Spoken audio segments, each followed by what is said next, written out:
So guys एक बार आप सबका फिर से बहुत बहुत स्वागत है हिंदी के लाइव टेस्ट में। तो जैसा कि आप सबको पता है, कल मैंने आपको 100+ एमसीक्यूज करवाए थे 1 घंटे के पहले पहले, और आज फिर से 1 घंटे का हम लोग टेस्ट लेंगे और यहाँ पर 100+ एमसीक्यू सॉल्व करेंगे उसी के आगे। तो कल मैंने जो जो टॉपिक आपको कवर किए थे, पर्यायवाची, विलोम, वो सब से अलग आज मैं नया टॉपिक लेकर के आया हूँ। 2-3 टॉपिक होंगे और सारे के सारे आपके इंपॉर्टेंट टॉपिक होने वाले हैं। तो यहाँ पर फटाफट यार सभी लोग जुड़ जाओ, शेयर कर दो अपने दोस्तों के साथ जो भी यहाँ पर जुड़े हुए हैं। इसके अलावा आप लोग वीडियो को लाइक कर दीजिएगा अगर आपको वीडियो पसंद आता है तो। अंत में क्लियर है, पीडीएफ आपको पता है कहाँ पे मिलेगा। चलिए आते हैं पहले क्वेश्चन की तरफ। तो सभी लोग रेडी हो जाइए और सभी लोग जवाब फटाफट देते हुए चलेंगे। क्लियर है, सभी लोग से जवाब चाहिए, जितने लोग यहाँ पर जुड़े हैं सभी लोग जवाब देंगे तो ही मजा आएगा। तो पहला क्वेश्चन देखिए आपके सामने ये रहा, ये वाक्यांशों के लिए एक शब्द, जो पहला टॉपिक है आपका वाक्यांशों के लिए एक शब्द है और जवाब यहाँ पर देखिए आना शुरू हो गया है। तो भाई अगर हम बात करते हैं जो अपने स्थान या स्थिति से अलग ना किया जा सके, उसे क्या बोलते हैं दोस्तों? हम लोग अच्युत बोलते हैं। बिल्कुल सही बात है, उसको हम लोग अच्युत बोलते हैं। यानी कि ऑप्शन नंबर जो इसका ए है वो यहाँ पर बिल्कुल करेक्ट हो जाएगा। इसके अलावा एक होता है जो अपनी बात या जगह से टले नहीं, उसको बोलते हैं अटल। और अटूट, जो दिया ना जा सके उसको अदेय बोलते हैं, जिससे टूटा ना जा सके वो अटूट होता है। जो बंधन टूट नहीं सकता उसको अटूट बंधन बोलते हैं। आते हैं अगले क्वेश्चन पर। तो अगला क्वेश्चन देखिए बहुत ही अच्छा है कि जिस स्त्री के पुत्र और पति ना हो, इस वाक्य के लिए एक शब्द क्या हो जाएगा? फटाफट जवाब दीजिए भाई। जिस स्त्री के पुत्र और पति ना हो उसको क्या बोलते हैं? जवाब देखिए यहाँ पर आना शुरू हो गया है।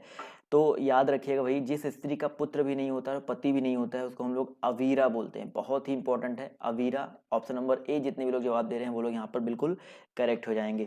क्लियर है। चलिए आते हैं क्वेश्चन नंबर 3 की तरफ। देखिए क्या कह रहा है, जो देने योग्य है उसके लिए एक शब्द क्या हो जाएगा? जो देने योग्य है उसके लिए एक शब्द क्या हो जाएगा? गे, पे, दे या दान? जवाब देखिए यहाँ पर आना शुरू हो गया है। तो बिल्कुल सही बात है, जो देने योग्य होता है उसको दे बोलते हैं, और जो गाने योग्य होता है उसको गे बोलते हैं, और जो पीने योग्य होता है उसको पे बोलते हैं। क्लियर है, तो ये सारी चीजें याद रखिएगा। आते हैं अगले क्वेश्चन की तरफ। तो अगला क्वेश्चन देखिए आपसे यहाँ पर क्या कह रहा है, जीने की इच्छा। बताइए सर, फटाफट जवाब दीजिए। जीने की इच्छा को क्या कहा जाता है? चारों ऑप्शन मैं आपको बता दूंगा, बट आप लोग पहले फटाक से इसका जवाब दीजिए क्या हो जाएगा। जीने की इच्छा, बिल्कुल सही बात है सर। जीने की इच्छा को जिजीविषा कहा जाता है। क्या कहा जाता है दोस्तों? जिजीविषा कहा जाता है। इसके अलावा यहाँ पर जानने की इच्छा को क्या कहा जाता है? जिज्ञासु कहा जाता है। इसके अलावा किसी पर विजय पाने की इच्छा को जिगीसु कहा जाता है। और यहाँ पर अगर हम बात करते हैं पानी पीने की जो इच्छा होती है या किसी चीज को पीने की जो प्यास होती है वो पिपासु कहा कहलाता है। क्लियर है, तो चारों ऑप्शन आई होप आप सबके क्लियर हो गए होंगे। अगला क्वेश्चन ध्यान से देखिए यहाँ पर क्या कह रहा है कि इंद्रियों को जीत लिया हो जिसने, इस वाक्यांश के लिए सही विकल्प का चयन करिए। फटाफट जवाब दीजिए। जी हाँ, इंद्रियों को जीत लिया हो जिसने, इस वाक्यांश के लिए सही विकल्प क्या हो जाएगा? फटाफट सभी लोग जवाब दीजिए। तो याद रखिएगा भाई, इंद्रियों को जीत लिया हो जिसने, उसको हम लोग बोलते हैं जितेंद्रिय। उसको क्या बोलते हैं हम लोग? जितेंद्रिय बोलते हैं। करेक्ट है। और इंद्र को जीतने वाला इंद्रजीत कहलाता है। तो यहाँ पर ऑप्शन जो इसका सी है करेक्ट हो जाएगा। चलिए आते हैं अगले क्वेश्चन पर। तो अगला क्वेश्चन देखिए आपके सामने ये रहा कि निम्नलिखित प्रश्न में 4 विकल्प दिए गए हैं और आपको बताना है जो थोड़ा जानता हो। जो थोड़ा जानता हो उसको क्या बोलेंगे? अवज्ञ, अल्प, अल्पज्ञ या सर्वज्ञ? जो थोड़ा जानता हो उसके लिए बताइए एक वाक्यांश क्या हो जाएगा? जवाब देखिए आना शुरू हो गया है। तो भाई जो थोड़ा जानता हो उसको अल्पज्ञ बोलते हैं। क्या बोलते हैं दोस्तों? अल्पज्ञ बोलते हैं। यानी कि ऑप्शन नंबर जो इसका सी है वो यहाँ पर करेक्ट हो जाएगा। जल्दी जल्दी करेंगे क्योंकि टाइम आपके पास कम है, पेपर आपका नजदीक है और 100 क्वेश्चन आपको सॉल्व करने हैं। अगला क्वेश्चन देखिए फटाक से क्या कह रहा है कि निम्नलिखित प्रश्न में 4 विकल्पों में से उस विकल्प का चयन करें जो वाक्यांशों के लिए एक शब्द का विकल्प है। तो बताइए, जो इस लोक की बात है, बताइए जो इस लोक की बात है उसको क्या बोलेंगे? जवाब दीजिए फटाफट। जवाब देखिए यहाँ पर आना शुरू हो गया। तो याद रखिएगा, लौकिक बोलते हैं। क्या बोलते हैं दोस्तों? लौकिक बोलते हैं। जो इस लोक की बात है उसको हम लोग लौकिक बोलते हैं, और जो इस लोक का ना हो सका उसको अलौकिक बोलते हैं। क्लियर है। आते हैं अगले क्वेश्चन पर। तो अगला क्वेश्चन देखिए आपके सामने ये रहा कि सही विकल्प का चयन करें जो वाक्यांशों के लिए एक शब्द है आदि से अंत तक। फटाफट जवाब दीजिए। सही विकल्प चयन करना है जो वाक्यांशों के लिए एक शब्द है आदि से अंत तक। क्वेश्चन नंबर 8, जवाब दीजिए फटाफट। आदि से अंत तक क्या बोलेंगे? याद रखिएगा दोस्तों, आदि से अंत तक अनादि नहीं होता है, आद्योपांत होता है। ये बहुत इंपॉर्टेंट क्वेश्चन है। तो यहाँ पर जो लोग बोल रहे हैं बी वो लोग करेक्ट है, अनादि वाले गलत हो जाएंगे। भाई जिसका कोई आदि ना हो, जिसका कोई आदि यानी कि जिसका कोई प्रारंभ नहीं होता उसको अनादि बोलते हैं, और इसी समय में होने वाले को समकालीन बोलते हैं। तो ये दोनों चीजें अलग अलग हैं। आद्योपांत यहाँ पर हो जाएगा। अगला क्वेश्चन देखिए आपसे यहाँ पर क्या कह रहा है। आते हैं अगले क्वेश्चन पर। तो क्या कह रहा है कि भाई सही विकल्प का चयन करें जो वाक्यांशों के लिए एक शब्द है। जो सब कुछ जानता है उसको क्या बोलेंगे? फटाफट जवाब दीजिए भाई। जो सब कुछ जानता है, तो बिल्कुल सही बात है। देखो जो सब कुछ जानता है उसको क्या बोलते हैं हम लोग? सर्वज्ञ बोलते हैं। क्या बोलते हैं? सर्वज्ञ बोलते हैं। ज्ञानी तो अलग चीज होता है। तो यहाँ पर ऑप्शन नंबर जो इसका ए है वो यहाँ पर बिल्कुल करेक्ट हो जाएगा। चलिए आते हैं अगले क्वेश्चन पर। तो क्या कह रहा है कि भविष्य में होने वाला, इसके लिए एक शब्द क्या हो जाएगा? भविष्य में होने वाला, इसको क्या बोलते हैं? जी हाँ, भविष्य में होने वाले को भावी बोलते हैं। क्या बोलते हैं दोस्तों? भावी बोलते हैं। यानी कि ऑप्शन नंबर जो इसका ए है वो यहाँ पर बिल्कुल करेक्ट हो जाएगा। इसी तरह दोस्तों क्वेश्चन नंबर आपका 11 कह रहा है प्रत्युत्पन्नमति, इसका मतलब क्या होता है बताइए? प्रत्युत्पन्नमति इसका मतलब क्या होता है? फटाफट क्वेश्चन नंबर 11 का जवाब दीजिए। बिल्कुल सही जवाब देखिए आना शुरू हो गया है। तो प्रत्युत्पन्नमति को बोलते हैं हम लोग भाई जो तत्काल सोचकर उत्तर दे सके। बिल्कुल सही बात है, जो तत्काल सोच के उत्तर दे सके उसको प्रत्युत्पन्नमति बोलते हैं। क्लियर है? चलिए आते हैं अगले क्वेश्चन पर। तो क्या कह रहा है कि पैसे से मनुष्य की जो जीवन जीने की इच्छा है, अभी मैंने आपको बताया था जीवन जीने की इच्छा को क्या बोलते हैं? फटाफट जवाब दीजिए। क्वेश्चन रिपीट है, बस आपका क्वेश्चन का लैंग्वेज चेंज हो गया है। तो बिल्कुल सही बात है, जीवन जीने की इच्छा मैंने आपको बताया था जिजीविषा को बोलते हैं। तो ऑप्शन नंबर जो इसका ए है करेक्ट हो जाएगा। चतुरानन का मतलब होता है जिसके चार आनन होते हैं, जिसके चार मुख होते हैं। विष्णु जी की बात हो रही है यहाँ पर। आते हैं अगले क्वेश्चन पर। तो अगला क्वेश्चन यही कह रहा है कि दिए गए वाक्य के लिए एक शब्द का चयन कीजिए। पाप करने के बाद स्वयं दंड पाना। पाप करने के बाद अगर स्वयं दंड पा रहे हैं तो उसको क्या बोलेंगे? बिल्कुल सही बात है। तो यहाँ पर याद रखिएगा, पाप करने के बाद स्वयं दंड पाना यानी कि प्रायश्चित होता है। क्या होता है दोस्तों? प्रायश्चित होता है। तो ऑप्शन नंबर जो इसका सी है वो यहाँ पर बिल्कुल करेक्ट हो जाएगा। क्लियर है? चलिए आते हैं अगले क्वेश्चन पर। तो क्या कह रहा है कि अनियमित के लिए उचित वाक्यांश चुने। अनियमित, अनियमित किसको बोला जाता है? फटाफट बताइए सर। अनियमित जिस पर कोई नियंत्रण ना हो, जिस जो नियमानुकूल ना हो। तो यहाँ पर जवाब देखिए आना शुरू हो गया। तो बी ऑप्शन जो है करेक्ट हो जाएगा। जो नियम के अनुकूल ना हो उसको हम बोलते हैं अनियमित। क्लियर है? तो ऑप्शन नंबर जो इसका बी है यहाँ पर करेक्ट हो जाएगा। अगला क्वेश्चन देखिए क्या कह रहा है कि जिस पर आक्रमण हो, इस वाक्यांश के लिए उचित शब्द का चयन करना है। जिस पर आक्रमण हो, तो भाई जिस पर आक्रमण होता है उसको क्या बोलते हैं? याद रखिएगा दोस्तों, जिस पर आक्रमण होता है उसको हम लोग बोलते हैं आक्रांत। क्या बोलते हैं दोस्तों? आक्रांत। और आक्रामक तो अलग चीज होता है, जो बहुत ज्यादा आक्रामक होता है उसको क्या बोलते हैं? अलग चीज होता है। तो यहाँ पर ऑप्शन नंबर जो इसका सी है वो यहाँ पर करेक्ट हो जाएगा। क्लियर है? अपने प्राण खुद ही समाप्त करने के लिए बोलते हैं आत्मघाती। और किसी पर हम आक्रमण करने वाले हों तो वो आक्रमण होता है। अगला क्वेश्चन देखिए क्या कह रहा है कि पृथ्वी, तारों, ग्रहों आदि का स्थान, इस वाक्यांश के लिए एक शब्द क्या होगा? भाई समुद्र में तो पृथ्वी, तारे, ग्रह होते नहीं है। धरती पर भी पृथ्वी, धरती तो है ही, खुद ही पृथ्वी है। तो यहाँ पर ग्रह और तारे तो धरती पर तो है नहीं। तो यहाँ पर अंतरिक्ष जो है बिल्कुल करेक्ट हो जाएगा। बिल्कुल सही बात है, पृथ्वी, ग्रहों और तारों का जो स्थान होता है वो अंतरिक्ष कहलाता है। आते हैं अगले क्वेश्चन पर। तो क्या कह रहा है कि प्राणदा के लिए अनेक शब्द क्या हो जाएगा? प्राणदा के लिए वाक्यांश बताना आपको क्या हो जाएगा? फटाफट जवाब दीजिए। प्राणदा का मतलब क्या होता है आपको ये बताना है। तो भाई प्राणदा यानी कि प्राण देने वाली दवा या जीवन देने वाली दवा। तो यहाँ पर हम लोग कह सकते हैं ऑप्शन नंबर बी जो है बिल्कुल करेक्ट हो जाएगा, जीवन देने वाली दवा। चलिए आते हैं अगले क्वेश्चन पर। तो अगला क्वेश्चन देखिए आपके सामने ये रहा, ध्यान से देखिएगा कि भाई वाक्यांश के लिए एक शब्द चुनना है। जिसके हृदय में ममता नहीं है उसको क्या बोलेंगे? जिसके हृदय में ममता नहीं है उसको क्या बोला जाएगा? बिल्कुल सही बात है सर, जिसके हृदय में ममता नहीं है उसको निर्मम बोलते हैं। देखिए जिसके हृदय में ममता नहीं है उसको निर्मम बोलते हैं। जिसको दया नहीं होती है उसको निर्दय बोलते हैं। जिसको डर नहीं होता है उसको निर्भय बोलते हैं। जिसके हृदय नहीं होता है, दिल नहीं होता, उसको निहृदय बोलते हैं। अगला क्वेश्चन कह रहा है कि जिसकी कोई उपमा ना दी जा सके उसके लिए एक शब्द क्या होगा? जिसकी कोई उपमा ना दी जा सके उसके लिए एक शब्द क्या होगा? अनुपम, ज्ञानी, अल्पज्ञ या अनुयायी। पहले भी क्वेश्चन रिपीट हो चुका है। तो बिल्कुल सही बात है सर, जिसकी कोई उपमा ना दी जा सके उसको बोलेंगे अनुपम। क्या बोलेंगे दोस्तों हम लोग? अनुपम। यानी कि ऑप्शन नंबर जो इसका ए है वो यहाँ पर बिल्कुल करेक्ट हो जाएगा। अल्पज्ञ का मतलब क्या होता है? जो कम जानता हो। ज्ञानी जो बहुत कुछ जानता हो या जिसके पास अच्छा खासा ज्ञान हो। और अनुयायी का मतलब होता है जिसके पीछे पीछे चलने वाला, जो जो किसी के पीछे चलता हो, किसी को फॉलोअर। अनुयायी को इंग्लिश बोलते हैं हम लोग फॉलोअर। आते हैं अगले क्वेश्चन पर। तो अगला क्वेश्चन कह रहा है कि दूसरों की बातों में दखल देना, इसके लिए एक शब्द क्या होगा? दूसरों की बातों में दखल देना, इसके लिए एक शब्द क्या हो जाएगा? फटाफट बताइए सर। बिल्कुल सही बात है, हस्तक्षेप यहाँ पर जो है करेक्ट आंसर हो जाएगा। तो ऑप्शन नंबर जो इसका ए है वो यहाँ पर बिल्कुल करेक्ट हो जाएगा, हस्तक्षेप। दूसरों की बातों में दखल देना। और दूरदर्शी का मतलब होता है जो दूर तक सोचने वाला हो वो दूरदर्शी कहलाता है। आते हैं अगले क्वेश्चन पर। तो अगला क्वेश्चन देखिए क्या कह रहा है कि जो कम खर्च करता हो इस वाक्यांश के लिए एक शब्द क्या होगा। भाई जो कम खर्च करता है उसे क्या बोलते हैं। बिल्कुल सही जवाब देखिए आना शुरू हो गया है। तो याद रखिएगा भाई जो कम खर्च करता है, यहाँ पर सभी लोग बोल रहे हैं भैया कंजूस, लेकिन कंजूस का मतलब होता है जो बहुत बचाता हो, और जो कम खर्च करता है उसको बोलते हैं मितव्ययी। जो इसका करेक्ट आंसर होगा आपका क्या होगा दोस्तों, मितव्ययी हो जाएगा। तो याद रखिएगा ऑप्शन ए नहीं, यहाँ पर ऑप्शन सी हो जाएगा। आते हैं अगले क्वेश्चन पर। तो अगला क्वेश्चन देखिए कह रहा है दिए गए वाक्यांश के लिए एक शब्द का चयन कीजिए। पूरब और उत्तर के बीच की दिशा को क्या कहते हैं। बताइए सर, पूरब और उत्तर के बीच की दिशा को क्या कहते हैं। चारों चीजें मैं आपको यहाँ पर क्लियर कर दूंगा। देखो पूरब और उत्तर के बीच की जो दिशा होती है वो ईशान कहलाती है दोस्तों, ईशान कहलाती है पूरब और उत्तर के बीच की दिशा।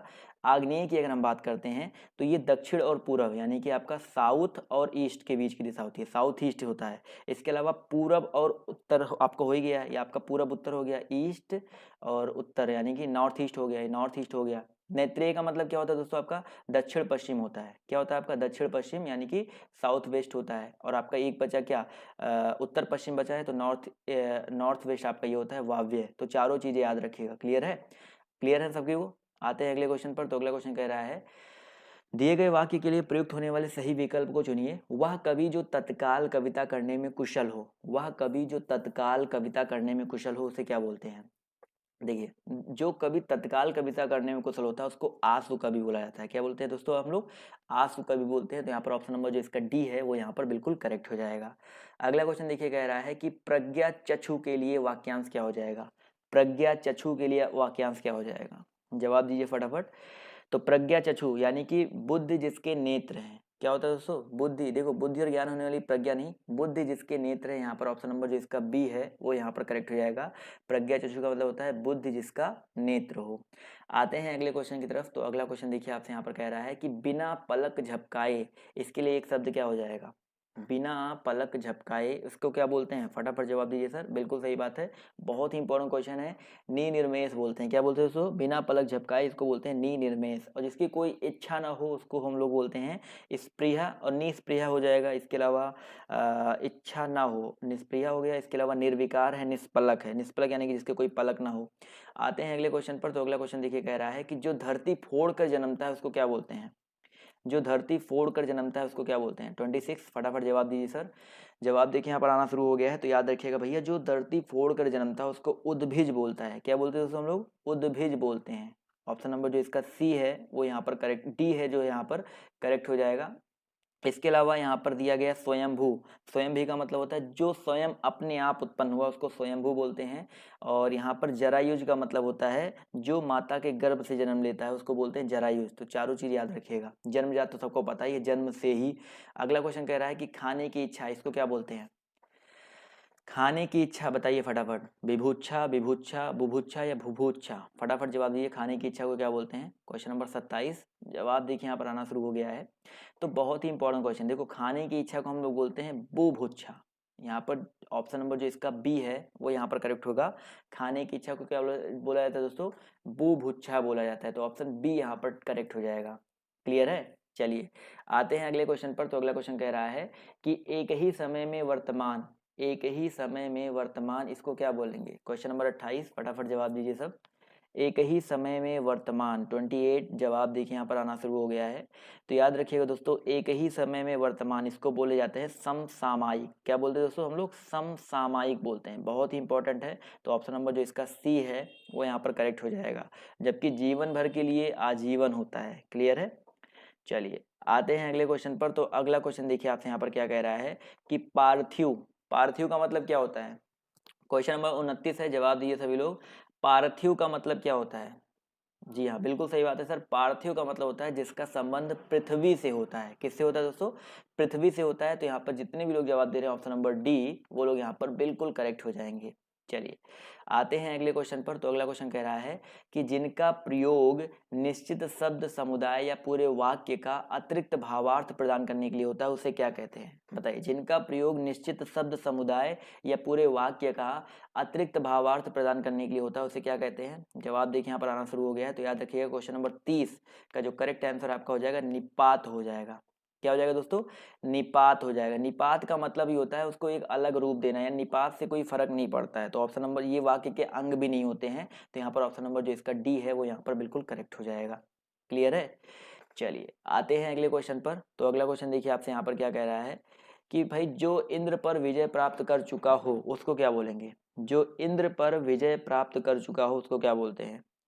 अभी मैंने आपको बताया था जिसने जीत लिया हो, जिसने इंद्र को जीत लिया हो या जो इंद्र पर विजय प्राप्त कर लिया हो उसको बोलते हैं इंद्रजीत। क्या बोलते हैं दोस्तों हम लोग, इंद्रजीत बोलते हैं। तो यहाँ पर ऑप्शन नंबर जो इसका सी है वो यहाँ पर बिल्कुल करेक्ट हो जाएगा। और जिसने इंद्रियों को, जो हमारी इंद्रियां होती हैं उनको जीत लिया उसको जितेंद्रिय बोलते हैं। तो दोनों में डिफरेंस है। आते हैं अगले क्वेश्चन पर। तो क्या कह रहा है कि उच्च कुल में पैदा व्यक्ति, इसको क्या बोला जाता है, फटाफट बताइए सर। उच्च कुल में पैदा व्यक्ति, इसे क्या बोलते हैं हम लोग। जवाब देखिए यहाँ पर आना शुरू हो गया है, तो याद रखिएगा भैया, उच्च कुल में पैदा व्यक्ति। जवाब देखिए यहाँ पर आना शुरू हो गया है। तो भैया उच्च कुल में पैदा व्यक्ति को हम लोग कुलीन बोलते हैं। क्या बोलते हैं दोस्तों हम लोग, कुलीन बोलते हैं। जबकि समान वर्ण में पैदा होने वाला सवर्ण कहलाता है। सवर्ण मतलब होता है जो समान वर्ण में पैदा हुआ हो। इसी तरह अगला क्वेश्चन देखिए क्या कह रहा है कि जंगल में लगने वाली आग को क्या बोलते हैं। बताइए सर, जंगल में लगने वाली आग को क्या बोलते हैं। बहुत ही आसान सा क्वेश्चन है, जवाब सभी लोग दे सकते हैं, पहले भी ये क्वेश्चन मैं करवा चुका हूं। तो बिल्कुल सही जवाब आ रहा है दावानल। तो जो दावानल होता है वो जंगल में लगने वाली आग होती है। और पेट की आग को बोलते हैं हम लोग जठराग्नि। क्या बोलते हैं, ये पेट की आग होता है, याद रखिएगा ये पेट की आग है। इसके अलावा यहाँ पर क्या बोलते हैं, ऑप्शन दिया गया है बड़वानल। तो ये होता है भैया समुद्र में लगने वाली आग को बड़वानल बोला जाता है। क्लियर है। और वन में लगने वाली आग को, जंगल में लगने वाली आग को दावानल बोला जाता है। क्लियर है। चलिए आते हैं अगले क्वेश्चन पर। तो अगला क्वेश्चन देखिए क्या कह रहा है कि जिसके बराबर कोई ना हो उसको क्या बोलेंगे। जिसके बराबर कोई ना हो उसे क्या बोला जाएगा। क्वेश्चन नंबर 34, जवाब दीजिए सभी लोग। भैया विलक्षण है और यहाँ पर 4 ऑप्शन दिए गए हैं। तो यहाँ पर भैया जिसके बराबर कोई ना हो, तो जिसके बराबर कोई ना हो, तो यहाँ पर देखा जाए तो भाई करेक्ट आंसर क्या हो सकता है। तो यहाँ पर हम लोग एग्जैक्ट रूप में तो नहीं बट मान सकते हैं जिसकी तुलना कोई ना कर सके, तो ऑप्शन नंबर बी को मान सकते हैं। ऑप्शन नंबर बी यहाँ पर हो सकता है, बट एग्जैक्ट ये बहुत शुद्ध रूप से नहीं बोलेंगे इसको। भाई जिसके बराबर कोई ना हो उसको अद्वितीय, जो इसका एग्जैक्ट करेक्ट आंसर होना चाहिए वो अद्वितीय होना चाहिए, बट यहाँ पर ऑप्शन में ऐसा कुछ नहीं है तो अनुपम हो जाएगा। विलक्षण का मतलब पता है, विशेष लक्षणों से युक्त। असाधारण का मतलब होता है जो साधारण ना हो। लोकातीत का मतलब होता है लोक से परे। और अनुपम का मतलब होता है जिसकी उपमा ना दी जा सके। तो ये होता है, बट यहाँ पर चलिए ऑप्शन में नहीं है तो बी को मान लेते हैं। आते हैं अगले क्वेश्चन पर। तो अगला क्वेश्चन देखिए कह रहा है कि निम्न में से कौन सा पीछे चलने वाला शब्द समूह के लिए प्रयुक्त है। पीछे चलने वाला, इसको क्या बोलेंगे, फटाफट जवाब दीजिए सर। एक तो अनुयायी होता है जो पीछा करते हैं, वो पीछे पीछे फॉलो करते हैं, वो अलग चीज होता है। बट यहाँ पर पूछा गया पीछे चलने वाला, इस शब्द के लिए एक शब्द क्या हो जाएगा। तो याद रखिएगा अनुगत। बिल्कुल सही बात है, अनुगत होता है। पीछे चलने वाले शब्द समूह के लिए हम लोग अनुगत शब्द का यूज करते हैं। अनुगत या अनुयायी दोनों एक ही चीज है। तो यहाँ पर ऑप्शन जो इसका ए है करेक्ट हो जाएगा। अगला क्वेश्चन देखिए क्या कह रहा है भैया कि किसी कथन पर सहमत होना, किसी कथन पर सहमत होना उसको क्या बोलेंगे। समर्थन बोलेंगे, स्वीकृति बोलेंगे, अनुमोदन बोलेंगे या सहमति बोलेंगे। तो बिल्कुल सही जवाब देखिए आना शुरू हो गया। तो सहमति बोला जाता है। तो किसी कथन पर सहमत होने को क्या बोलते हैं दोस्तों, सहमति बोलते हैं। जी हाँ, जितने लोग 4 बोले तो ऑप्शन नंबर जो इसका डी है वो यहाँ पर बिल्कुल करेक्ट हो जाएगा। चलिए दोस्तों आते हैं अगले क्वेश्चन पर। तो क्या कह रहा है कि भाई पीढ़ी दर पीढ़ी चला आने वाला, इसके लिए समुचित शब्द क्या है। पीढ़ी दर पीढ़ी चला आने वाला, इसके लिए समुचित शब्द क्या हो जाएगा। 37, फटाफट सभी लोग जवाब दीजिए। जी हाँ, पीढ़ी दर पीढ़ी चढ़ा आने वाला, इसको बोलते हैं हम लोग अन्वयागत। तथागत नहीं बोलते दोस्तों, इसको हम बोलते हैं अन्वयागत बोलते हैं। तो ऑप्शन नंबर जो इसका डी है वो यहाँ पर बिल्कुल करेक्ट हो जाएगा। क्लियर है। एक के बाद एक आते हैं अगले क्वेश्चन पर। तो कंजूसी से धन व्यय करने वाला क्या कहलाता है। कंजूसी से धन व्यय करने वाला, फटाफट जवाब दीजिए सभी लोग। तो क्वेश्चन नंबर आपका 38, जवाब देखिए यहाँ पर आना शुरू हो गया है। तो याद रखिएगा दोस्तों, कंजूसी से धन व्यय करने वाला, यहाँ पर जो करेक्ट आंसर आपका हो जाएगा कृपण। क्या हो जाएगा दोस्तों आपका, कृपण। तो यहाँ पर बिल्कुल सही जवाब आ रहा है। तो कृपण यहाँ पर ऑप्शन नंबर जो इसका सी है वो यहाँ पर बिल्कुल करेक्ट हो जाएगा। अगला क्वेश्चन कह रहा है कि पर्वत की तलहटी, इसको क्या बोलते हैं। पर्वत की तलहटी, सभी लोग जवाब दीजिए। 39, जवाब देखिए यहाँ पर आना शुरू हो गया है। तो भैया पर्वत की तलहटी को हम लोग क्या बोलते हैं, उपत्यका बोलते हैं, उपत्यका बोलते हैं। बहुत ही इंपॉर्टेंट है, याद रखिएगा, उपत्यका बोलते हैं पर्वत की तलहटी को। इसके अलावा यहाँ पर एक चीज और याद रखिएगा, अधित्यका का, ये क्वेश्चन कई बार आपके पेपर में आ चुका है। उपत्यका और अधित्यका, ये पर्वत की तलहटी होती है, पर्वत का शीर्ष होता है या ऊपरी भाग मान सकते हो। तो ये दोनों अलग अलग चीजें हैं। तो उपत्यका होता है पर्वत की तलहटी। क्लियर है। तो ऑप्शन जो इसका बी है यहाँ पर करेक्ट हो जाएगा। अगला क्वेश्चन देखिए कह रहा है कि किसी की सहायता करने वाला, क्वेश्चन नंबर 40 जवाब दीजिए भाई, किसी की सहायता करने वाला क्या कहलाता है?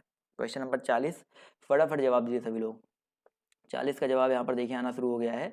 तो सहायक होता है, किसी की सहायता करने वाला क्या होता है दोस्तों? सहायक होता है। जो हृदयवान होता है उसको सहृदय बोलते हैं। साथ चलने वाला सहचर कहलाता है, और साथ साथ कार्य करने वाला सहकार्य कहलाता है। क्लियर है? चारों ऑप्शन क्लियर है सभी को? आते हैं अगले क्वेश्चन पर। तो क्या कह रहा है कि भला चाहने वाला, इसके लिए क्या हो जाएगा बताइए सर? भला चाहने वाले को क्या बोलते हैं? बिल्कुल सही बात है, यहाँ पर तो बहुत ही आसान सा क्वेश्चन है, जवाब देखिए आना शुरू हो गया है। तो भाई भला चाहने वाला क्या हो जाएगा? हितैषी। बिल्कुल सही बात है। निस्वार्थ अलग चीज होता है, निस्वार्थ होता है बिना किसी स्वार्थ के, तो हितैषी का मतलब होता है भला चाहने वाला। तो ऑप्शन जो इसका सी है वो यहाँ पर बिल्कुल करेक्ट हो जाएगा। भाई जो कार्य बिना किसी स्वार्थ के किया जाता है वो निस्वार्थ कहलाता है, तो यहाँ पर भला चाहने वाला पूछा गया तो हितैषी हो जाएगा। आते हैं अगले क्वेश्चन पर। तो क्या कह रहा है भाई? जो हर समय अपना मतलब साधता है उसे क्या कहते हैं? ये बहुत इंपॉर्टेंट क्वेश्चन है भाई। जो हर समय अपना मतलब साधता है उसको क्या बोलते हैं? जवाब दीजिए फटाफट सभी लोग। जवाब देखिए यहाँ पर आना शुरू हो गया। देखो, जो हर समय अपना मतलब साधता है उसको स्वार्थी बोलते हैं, साथ ही साथ मतलब भी बोलते हैं। तो चाहे एक बोलो चाहे तीन बोलो, यहाँ पर फर्स्ट और थर्ड दोनों आंसर करेक्ट है। तो चाहे एक भी बोल सकते हो, थर्ड बोल सकते हो, बट यहाँ पर अगर पेपर में ऐसा क्वेश्चन आता है स्वार्थी को आप टिक करो, क्योंकि ये व्याकरण की दृष्टि से ज्यादा शुद्ध है। क्लियर है? चलिए आते हैं अगले क्वेश्चन पर। तो अगला क्वेश्चन देखिए आपके सामने ये रहा कि भाई अब देखो ये टॉपिक चेंज हो गया है। तो यहाँ पर पूछ रहा है कि भिन्नार्थक शब्द का चयन कीजिए, मतलब इन चारों में भिन्नार्थक कौन सा है? पावक, अनल, अनिल और कृषाणु। फटाफट जवाब दीजिए। पावक, अनल, अनिल और कृषाणु। तो बिल्कुल सही जवाब। देखिए यहाँ पर देखा जाए तो पावक, अनल और कृषाणु का मतलब आग होता है। तीनों का मतलब क्या होता है? आग होता है। लेकिन अनिल की बात करते हैं तो अनिल का मतलब क्या होता है दोस्तों? आपका हवा होता है। क्या होता है? आपका हवा होता है। अनल और अनिल में यही तो डिफरेंस होता है, ये आग होता है, ये हवा होता है। तो यहाँ पर ऑप्शन जो इसका बी है वो यहाँ पर अलग हो जाएगा। क्लियर है? जी हाँ, ये तीनों सिनोनिम्स हैं और आपका ये अलग हो जाएगा। चलिए बिल्कुल सही बात है।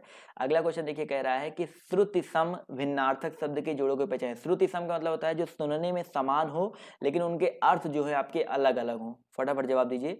श्रुति सम भिन्नार्थक शब्द के जोड़े को पहचानना है। क्वेश्चन नंबर 2 फटाफट जवाब दीजिए सभी लोग। चलिए यहाँ पर देखिए, सुनने में समान तो ये सारे नहीं है, बस आपका एक ही ऑप्शन बन रहा है, अपेक्षा और उपेक्षा। अपेक्षा और उपेक्षा सुनने में समान है, लेकिन अपेक्षा का मतलब होता है जिसकी कोई इच्छा होती है, कोई आशा होती है। उपेक्षा का मतलब होता है किसी की उपेक्षा करना, किसी की अवलोचना करना, अवहेलना करना, या किसी के बारे में बुरा सुरा बोलना, निरादर करना। तो ऑप्शन जो इसका ए है वो यहाँ पर बिल्कुल करेक्ट हो जाएगा। क्लियर है? अगले क्वेश्चन पर आते हैं। तो अगला क्वेश्चन देखिए आपसे यहाँ पर क्या कह रहा है कि समूहार्थक शब्द चिन्हित कीजिए। समूहार्थक शब्द यहाँ पर चिन्हित करना है। समूहार्थक शब्द क्या हो जाएगा बताइए? पुरुष, मनुष्य, स्त्री और भीड़। तो यहाँ पर बिल्कुल सही बात है सर। समूहार्थक, देखो पुरुष एक पुरुष हो सकता है, मनुष्य एक मनुष्य हो सकता है, स्त्री एक स्त्री हो सकती है, लेकिन भीड़ हमेशा समूह में ही आती है। तो बिल्कुल आसान सा क्वेश्चन है। तो यहाँ पर ऑप्शन नंबर जो इसका डी है भीड़, वो यहाँ पर क्या हो जाएगा? बिल्कुल करेक्ट हो जाएगा। क्लियर है दोस्तों?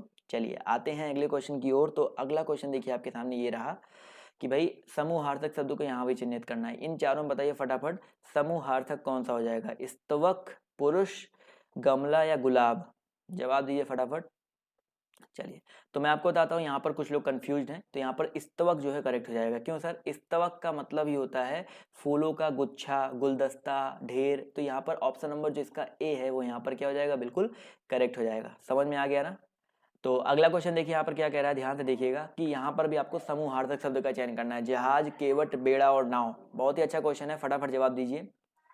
जवाब देखिए यहाँ पर आना शुरू हो गया भाई। जहाज हो गया, केवट हो गया, नाव हो गया, ये सिंगल सिंगल लोग हैं। लेकिन बेड़ा की बात करते हैं तो बेड़ा जो होता है वो जहाज, नाव, केवट, यहाँ पर सब लोग इकट्ठा हो जाते हैं उसको बेड़ा बोला जाता है। तो ये भी आपका एक समूहार्थक शब्द है। तो ऑप्शन नंबर जो इसका बी है यहाँ पर करेक्ट हो जाएगा। क्लियर है? चलिए, तो ऐसे ऐसे टॉपिक वाइज मैं आपको करवा रहा हूँ जिससे आपको कोई डाउट ना हो किसी भी क्वेश्चन में। अगले क्वेश्चन पर आते हैं। तो अगला क्वेश्चन देखिए क्या कह रहा है कि भाई नग का अनेकार्थक क्या हो जाएगा? नग का अनेकार्थक शब्द नहीं है, बताइए। नग का अनेकार्थक शब्द यहाँ पर कौन सा नहीं है? फटाफट जवाब दीजिए सर।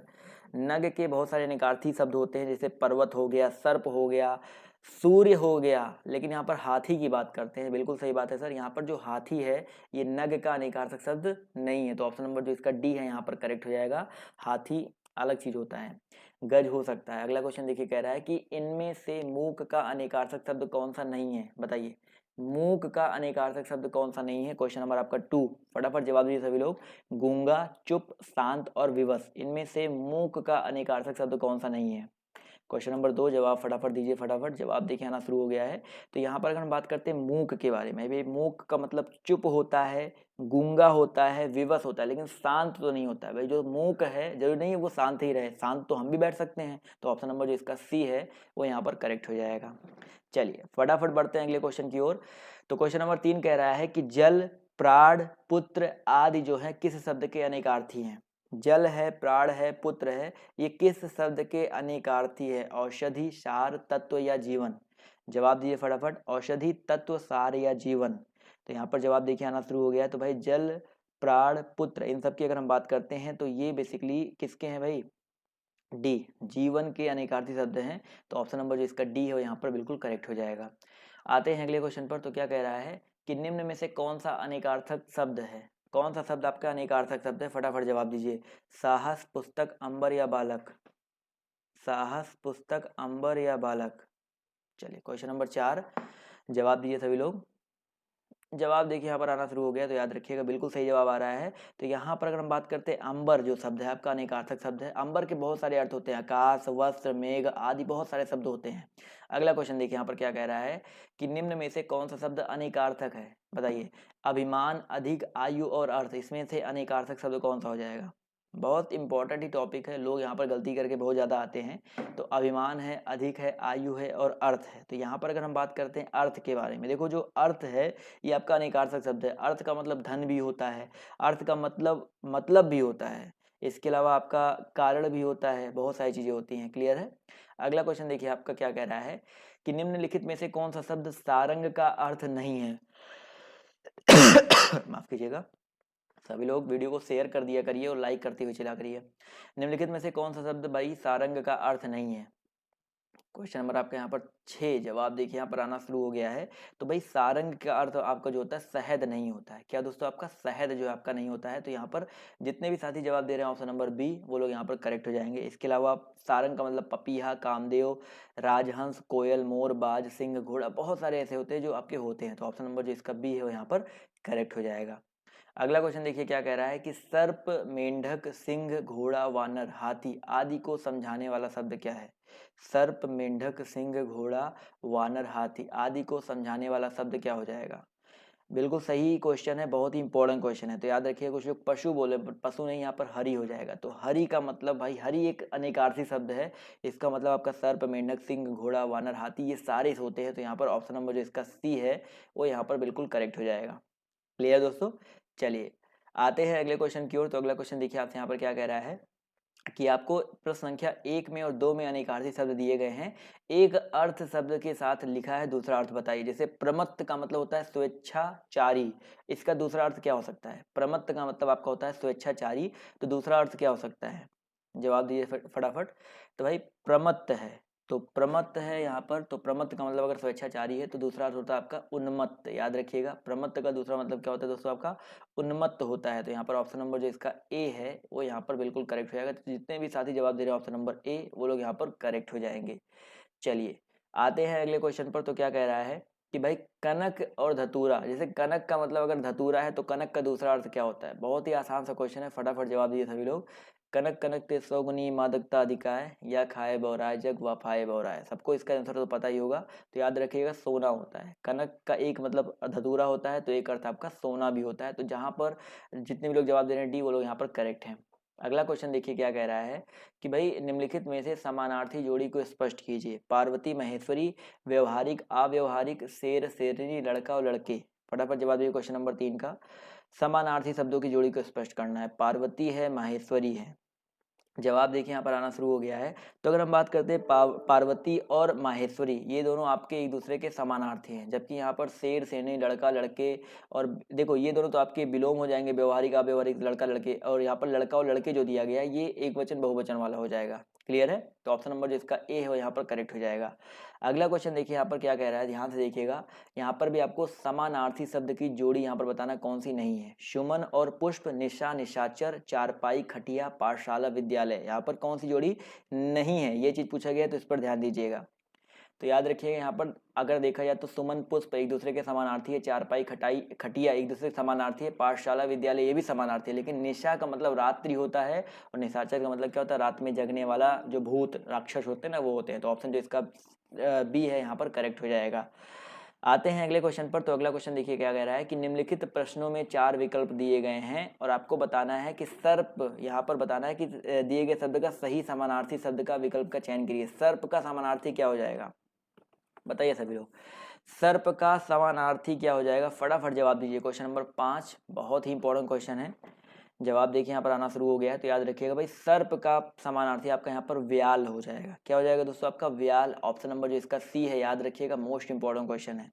आते हैं अगले क्वेश्चन पर। तो क्या कह रहा है कि उस विकल्प का चयन करें जो दिए गए शब्द का सही समानार्थी शब्द है। हिरण, हिरण का सही समानार्थी क्या हो जाएगा, फटाफट क्वेश्चन नंबर 6 का जवाब दीजिए। उस विकल्प का चयन करें जो दिए गए शब्द का सही समानार्थी शब्द है। तो क्वेश्चन नंबर 6 याद रखिएगा, इसका जो करेक्ट आंसर है आपका हो जाएगा क्या, कुरंगम हो जाएगा। ऑप्शन नंबर जो इसका ए है कुरंगम, यहाँ पर बिल्कुल करेक्ट हो जाएगा। तो जितने भी साथी जवाब दे रहे हैं ऑप्शन नंबर ए, वो लोग यहाँ पर बिल्कुल करेक्ट हो जाएंगे। कुरंगम जो है हिरण का सही समानार्थी शब्द है। क्लियर है, चलिए बढ़ते हैं अगले क्वेश्चन की ओर।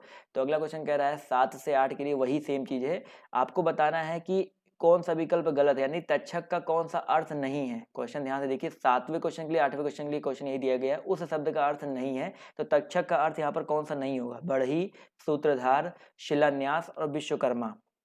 फटाफट जवाब दिए सभी लोग। तो बढ़ई है, सूत्रधार है, शिलान्यास और विश्वकर्मा है। तो याद रखिएगा यहाँ पर जो बढ़ई, तक्षक का मतलब बढ़ई भी होता है, सूत्रधार भी होता है, विश्वकर्मा भी होता है, लेकिन शिलान्यास जो है आपका तक्षक का मतलब नहीं होता है। तो यहाँ पर ऑप्शन नंबर जो इसका सी है वो यहाँ पर क्या हो जाएगा, बिल्कुल करेक्ट हो जाएगा। क्लियर है, चलिए बढ़ते हैं अगले क्वेश्चन पर। तो देखिए क्या कह रहा है, भाव, भाव शब्द का सही अर्थ बताइए क्या हो जाएगा। क्वेश्चन नंबर 8, फटाफट जवाब दिए सभी लोग। भाव शब्द का, सॉरी यहाँ पर 8 में बोला गया था कौन सा नहीं है, तो यहाँ पर बताइए कौन सा शब्द नहीं है, भाव शब्द का अर्थ नहीं है।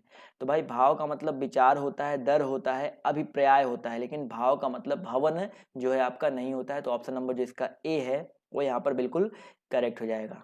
क्लियर है यहाँ तक दोस्तों, चलिए अब आते हैं एक और बहुत ही इंपॉर्टेंट टॉपिक पर। ज़्यादा नहीं, 3 से 4 क्वेश्चन उस पर और है, उसके बाद हम लोग व्याकरणात्मक कोटि पर पहुंचेंगे जो कि सबसे ज़्यादा इंपॉर्टेंट आपके एग्जाम के लिए है। तो यहाँ पर देखिए क्या कह रहा है कि प्रश्न संख्या 1 से लेकर 3 तक यहाँ पर दिया गया, ध्यान से देखिए। प्रश्न संख्या 1 से लेकर 3 तक यहाँ पर कह रहा है कि 4 विकल्प दिए गए हैं, आपको सर्वाधिक उपयुक्त अर्थ व्यंजक विकल्प चुनकर लिखना है। तो गयंद का मतलब क्या होता है बताइए, फटाफट बताइए। गयंद जो है इसका मतलब क्या होता है, तो गयंद का मतलब क्या होता है, बिल्कुल सही जवाब देखिए आना शुरू हो गया है। तो याद रखिएगा भाई, गयंद जो होता है इसका मतलब आपका होता है बड़ा हाथी। क्या होता है दोस्तों, आपका बड़ा हाथी होता है। तो ऑप्शन नंबर जो इसका ए है वो यहाँ पर बिल्कुल करेक्ट हो जाएंगे। क्लियर दोस्तों, बड़ा हाथी यहाँ पर बिल्कुल करेक्ट हो जाएगा। अगला क्वेश्चन कह रहा है कि मूढ़ चेता, मूढ़ चेता का मतलब बताइए क्या हो जाएगा। मूढ़ चेता मतलब क्या होता है भाई, दूसरों को मूर्ख बनाने वाला, मूर्ख जो बाद में चतुर बन गया हो, या आलसी या मूर्ख। तो याद रखिएगा दोस्तों, यहाँ पर जो मूढ़ चेता का मतलब होता है वो सिर्फ और सिर्फ जिसकी मति खराब, यानी कि जो मूर्ख होता है। तो ऑप्शन नंबर जो इसका डी है वो यहाँ पर बिल्कुल करेक्ट हो जाएगा। मूढ़ चेता का मतलब क्या होता है दोस्तों, आपका मूर्ख होता है। क्लियर है, चलिए आते हैं अगले क्वेश्चन पर। तो क्या कह रहा है भाई, प्रायोगिक, प्रायोगिक का मतलब क्या होता है, फटाफट बताइए सर। 40 मिनट जवाब दिए सर, प्रायोगिक का मतलब क्या होता है। तो 3 का जवाब देखिए यहाँ पर हो जाएगा भाई, प्रायोगिक का मतलब होता है जिसका नित्य प्रयोग किया जाए। प्रायोगिक का मतलब क्या होता है, जिसका नित्य प्रयोग किया जाए। तो ऑप्शन नंबर जो इसका ए है वो यहाँ पर बिल्कुल करेक्ट हो जाएगा। इसी तरह दोस्तों क्वेश्चन नंबर 4 आपका यहाँ पर क्या कह रहा है, रित, रित जो है इसका अर्थ क्या हो जाएगा, रित है, ऋतु नहीं है, सिर्फ रित है। तो रित का अर्थ क्या होता है, फटाफट जवाब दीजिए सर। क्वेश्चन नंबर 4, रित का मतलब क्या होता है। याद रखिएगा दोस्तों, रित का मतलब आपका सत्य होता है। तो यहाँ पर जो लोग बोल रहे हैं ए ऑप्शन, वो लोग यहाँ पर बिल्कुल करेक्ट हो जाएंगे। क्लियर है, चलिए आते हैं अब हम लोग एक बहुत ही इंपॉर्टेंट टॉपिक पर, और उस टॉपिक में हम लोग क्वेश्चन सॉल्व करेंगे 40 से 50 क्वेश्चन, जो कि बहुत इंपॉर्टेंट है। तो यहाँ पर पहला क्वेश्चन देखिए आपके सामने, उससे ये रहा कि क्रियापरक व्याकरणिक कोटि चिन्हित करना है। क्रियापरक व्याकरणिक कोटि आपको यहाँ पर चिन्हित करना है, फटाफट बताइए क्या होता है। जवाब देखिए यहाँ पर, याद रखिएगा क्रियापरक व्यापारिक कोटि आपके यहाँ पर पक्ष हो जाएगा। क्या हो जाएगा दोस्तों, आपका पक्ष। पक्ष या प्रकार का जो संबंध होता है वो क्रिया से ही होता है। बेसिकली यह क्रिया द्वारा सूचित कार्य की पूर्णता या अपूर्णता तथा बारंबारता का संकेत होता है। तो बहुत ही इंपॉर्टेंट क्वेश्चन है। तो ऑप्शन नंबर जो इसका डी है वो यहाँ पर करेक्ट हो जाएगा। अगले क्वेश्चन पर आते हैं। तो अगला क्वेश्चन देखिए आपके सामने ये रहा, ध्यान से देखिएगा कि पद परिचय को क्या नहीं कहा जाता है। बताइए, पद परिचय को क्या नहीं कहा जाता है? फटाफट जवाब दीजिए सभी लोग। तो याद रखिएगा दोस्तों, पद परिचय की अगर हम बात करते हैं तो इसको क्या नहीं कहा जाता है। यहाँ पर जो ऑप्शन नंबर इसका ए है, पद संगठन है, यहाँ पर नहीं कहा जाता है। तो पद परिचय को पद संगठन जो है नहीं कहा जाता है। पद निर्देश, पद निर्णय, पदान्वय, ये सब कह सकते हो। तो ऑप्शन नंबर जो इसका ए है वो यहाँ पर बिल्कुल करेक्ट हो जाएगा। क्लियर है? चलिए आते हैं अगले क्वेश्चन पर। तो अगला क्वेश्चन देखिए, यहाँ पर बताना है, लिंग बताना है। मनगढ़ंत में कौन सा लिंग हो जाएगा? सभी लोग जवाब दीजिए फटाफट, जितने लोग यहाँ पर जुड़े हुए हैं। मनगढ़ंत का लिंग बताना है। जवाब देखिए यहाँ पर आना शुरू हो गया। तो भाई मनगढ़ंत जो है आपका स्त्रीलिंग होता है। क्या होता है दोस्तों? आपका स्त्रीलिंग होता है। तो यहाँ पर ऑप्शन नंबर जो इसका बी है यहाँ पर करेक्ट हो जाएगा। अगला क्वेश्चन देखिए क्या कह रहा है कि निम्न में से कौन सा शब्द स्त्रीलिंग है? विवाद, रूप, सार और आय, इसमें से स्त्रीलिंग शब्द कौन सा हो जाएगा? बहुत ही आसान सा क्वेश्चन है। तो यहाँ पर याद रखिएगा, जो यहाँ पर विवाद, सार और रूप है ये आपके पुल्लिंग है, जबकि यहाँ पर जो आय है ये आपका स्त्रीलिंग शब्द हो जाएगा। क्लियर है? स्त्रीलिंग पुल्लिंग से आप ये समझ लो 2 क्वेश्चन आपको जरूर देखिए 60 क्वेश्चन आपका आना है हिंदी का, तो 2 से 3 क्वेश्चन आपको इस टॉपिक से जरूर देखने को मिलेंगे। आप लोग लिख के ले लीजिए। अगला क्वेश्चन देखिए कह रहा है कि यहाँ पर बताइए स्त्रीलिंग शब्द कौन सा हो जाएगा? गृह, पत्ता, चंदन और सभा, यहाँ पर स्त्रीलिंग शब्द कौन सा हो जाएगा? फटाफट जवाब दीजिए सभी लोग। गृह है, पत्ता है, चंदन है और सभा है। तो याद रखिएगा दोस्तों, यहाँ पर आपका जो करेक्ट आंसर आपका हो जाएगा सभा। सभा जो होता है दोस्तों आपका स्त्रीलिंग शब्द होता है, जबकि और तीनों जो आपके पुल्लिंग शब्द हैं। फटाफट करते हैं, ज्यादा टाइम वेस्ट नहीं करेंगे। तो क्वेश्चन नंबर 4 में कह रहा है निम्न में से स्त्रीलिंग शब्द कौन सा है? दुख, गरिमा, लेख व स्पर्श, इन चारों में आपका स्त्रीलिंग शब्द कौन सा हो जाएगा? दुख, गरिमा, लेख व स्पर्श। क्वेश्चन नंबर 4 जवाब आना शुरू हो गया। तो याद रखिएगा, नाम से ही पता चल रहा है गरिमा जो यहाँ पर स्त्रीलिंग शब्द हो जाएगा। क्लियर है दोस्तों? चलिए आते हैं अगले क्वेश्चन पर। तो क्या कह रहा है कि निम्नलिखित में से कौन सा शब्द स्त्रीलिंग है? देश, द्वीप, नगर, झील, यहाँ पर स्त्रीलिंग शब्द कौन सा हो जाएगा? देश है, द्वीप है, नगर है, झील है। फटाफट सभी लोग जवाब देते हुए चलेंगे। सभी लोग एक एक करके जवाब देते रहेंगे तभी तो मजा आएगा ना सर। तो याद रखिएगा, यहाँ पर जो झील शब्द है वो आपका स्त्रीलिंग शब्द है। क्या हो जाएगा दोस्तों? आपका झील शब्द आपका यहाँ पर स्त्रीलिंग हो जाएगा। तो ऑप्शन डी यहाँ पर बिल्कुल करेक्ट हो जाएगा। अगले क्वेश्चन पर आते हैं। तो देखिए क्या कह रहा है कि स्त्रीलिंग और पुल्लिंग का कौन सा जोड़ा सही नहीं है? बताइए, यहाँ पर आपको बताना है स्त्रीलिंग और पुल्लिंग का कौन सा जोड़ा सही नहीं है। फटाफट सभी लोग जवाब दीजिए। देखिए, देव देवी बिल्कुल सही है, मामा और मामी यहाँ पर बिल्कुल सही है, गधा गधी बिल्कुल सही है, लेकिन कांत का जो स्त्रीलिंग होता है वो आपका कांता होता है। क्या होता है दोस्तों? आपका कांता होता है। तो यहाँ पर ऑप्शन नंबर जो इसका सी है वो यहाँ पर क्या हो जाएगा? ये जोड़ा आपका सही नहीं है, यानी कि ऑप्शन नंबर सी पर हम लोग टिक कर देंगे। क्लियर है सभी को? आते हैं अगले क्वेश्चन पर। तो क्या कह रहा है, ध्यान से देखिए कि निम्न में से स्त्रीलिंग शब्द कौन सा है? बताइए सर, इन चारों में स्त्रीलिंग शब्द कौन सा है? शोभा, पालन, शस्त्र और नृत्य, इनमें से स्त्रीलिंग शब्द कौन सा है? क्वेश्चन नंबर 7 फटाफट जवाब दीजिए। तो याद रखिएगा दोस्तों, यहाँ पर अगर हम बात करते हैं स्त्रीलिंग के बारे में, तो यहाँ पर जो शोभा है दोस्तों, जो शोभा है वो आपका स्त्रीलिंग शब्द है, जबकि शस्त्र, पालन और नृत्य ये आपके पुल्लिंग शब्द होते हैं। समझ में आ गया ना? चलिए अगले क्वेश्चन पर आते हैं। तो अगला क्वेश्चन देखिए कह रहा है कि आपको 4 ऑप्शन दिए गए हैं, हुलास, हमला, हरकत और हवाला। यहाँ पर बताइए फटाफट कि यहाँ पर स्त्रीलिंग शब्द कौन सा हो जाएगा? हुलास है, हमला है, हरकत है और आपका हवाला है। क्वेश्चन नंबर 8 फटाफट जवाब दीजिए यहाँ पर। तो याद रखिएगा दोस्तों, यहाँ पर आपका जो करेक्ट आंसर आपका हो जाएगा हरकत। यहाँ पर जो आपका हरकत शब्द है दोस्तों, आपका बिल्कुल सही बात है, हरकत शब्द जो है आपका यहाँ पर स्त्रीलिंग हो जाएगा। क्लियर है? चलिए आते हैं अगले क्वेश्चन की ओर। तो अगला क्वेश्चन देखिए क्या कह रहा है कि कौन सा स्त्रीलिंग शब्द है? बताइए, छाछ है, काढ़ा है, तिल है और टेसू है, इन चारों में बताइए कौन सा आपका स्त्रीलिंग शब्द है? छाछ, खाड़ा, तिल और टेसू। जवाब देखिए यहाँ पर आना शुरू हो गया है। तो याद रखिएगा छाछ बिल्कुल सही बात है यहाँ पर। तो जो लोग जवाब दे रहे हैं आपका ऑप्शन नंबर ए छाछ, वो लोग यहाँ पर बिल्कुल करेक्ट हो जाएंगे। तिल, काढ़ा और टेसू ये आपके पुल्लिंग शब्द होते हैं। क्लियर है? जी हाँ, सभी लोग ऐसे ही जवाब देते रहेंगे तो अच्छा लगेगा। अगला क्वेश्चन कह रहा है कि भील का स्त्रीलिंग क्या हो जाएगा? बताइए सर, जो भील शब्द है एक पुल्लिंग शब्द है, इसका स्त्रीलिंग क्या होता है? जवाब देखिए यहाँ पर आना शुरू हो गया। तो बिल्कुल सही बात है सर, भील का स्त्रीलिंग आपका यहाँ पर भीलनी होता है। क्या होता है दोस्तों? आपका भीलनी होता है, यानी कि ऑप्शन नंबर जो इसका बी है वो यहाँ पर बिल्कुल करेक्ट हो जाएगा। समझ में आ गया ना? चलिए आते हैं अगले क्वेश्चन पर। तो अगला क्वेश्चन देखिए आपसे यहाँ पर क्या कह रहा है, यहाँ पर आपको स्त्रीलिंग शब्द बताना है। सलाद, शनक, सारस और सलाम, सलाद है, शनक है, शारस है और सलाम है। तो यहाँ पर याद रखिएगा जो ये सनक शब्द है, अगर हम बात करते हैं सनक के बारे में दोस्तों, तो सनक आपका स्त्रीलिंग शब्द होता है। तो ऑप्शन नंबर जो इसका बी है वो यहाँ पर बिल्कुल करेक्ट हो जाएगा। तो जो लोग बी बोल रहे हैं वो लोग करेक्ट हैं, ए वाले नहीं करेक्ट है भाई।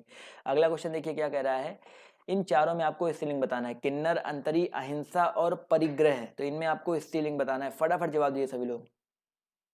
चलिए याद रखिएगा यहाँ पर क्वेश्चन नंबर 12 आंसर देखिए, यहाँ पर जवाब आना शुरू हो गया है। तो यहाँ पर देखिए ऑप्शन नंबर जो इसका बी है अहिंसा।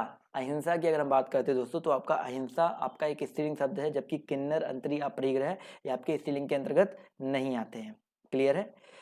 चलिए किन्नर शब्द यहाँ पर देखिए आया हुआ है, तो यहाँ पर कुछ लोग कंफ्यूज होंगे, लेकिन इसको आपको पुल्लिंग के अंतर्गत ही रखा गया है। तो किन्नर शब्द आप याद रखिएगा, कभी इसको अलग मत कर दीजिएगा, तो ये आपका पुल्लिंग के अंतर्गत ही आता है। क्लियर है। व्याकरण की दृष्टि से वासुदेव नंदन जी की जो बुक है उसके अंदर यही दिया गया है। आते हैं अगले क्वेश्चन पर। तो अगला क्वेश्चन देखिए क्या कह रहा है, ठठेरा शब्द का लिंग परिवर्तित कीजिए। ठठेरा का स्त्रीलिंग आपको बताना है, बेसिकली आपको क्या हो जाएगा ठठेरा। जवाब दीजिए फटाफट। बहुत ही आसान सा क्वेश्चन है, जवाब देखिए यहाँ पर आना शुरू हो गया है। तो भाई ठठेरा शब्द की अगर हम बात करते हैं, तो इसका जो स्त्रीलिंग होता है आपका ठठेरिन होता है। बिल्कुल सही बात है, ठठारी नहीं होता सर, यहाँ पर ठठेरिन होता है। तो ऑप्शन नंबर जो इसका सी है वो यहाँ पर बिल्कुल करेक्ट हो जाएगा। क्लियर है। अगला क्वेश्चन देखो यहाँ पर क्या कह रहा है भैया, कि विद्वान शब्द का स्त्रीलिंग क्या हो जाएगा, बताइए सर। विद्वान शब्द का स्त्रीलिंग क्या हो जाएगा, जवाब दीजिए फटाफट सभी लोग। विद्वान, क्वेश्चन नंबर 14 जवाब देखिए यहाँ पर आना शुरू हो गया। तो अगर हम बात करते हैं विद्वान के बारे में, तो इसका जो स्त्रीलिंग होता है वो विदुषी होता है। क्या होता है दोस्तों आपका, विदुषी होता है सर यहाँ पर। तो ऑप्शन नंबर जो इसका ए है वो यहाँ पर करेक्ट हो जाएगा। क्लियर है। विद्वान की स्त्रीलिंग विदुषी होता है। अगला क्वेश्चन देखिए क्या कह रहा है, कि निम्न में से कौन सा शब्द पुल्लिंग है, दया, भाषा, माया और आभार। तो मैं आपको कुछ शब्द आपको बता भी दूंगा यहाँ पर।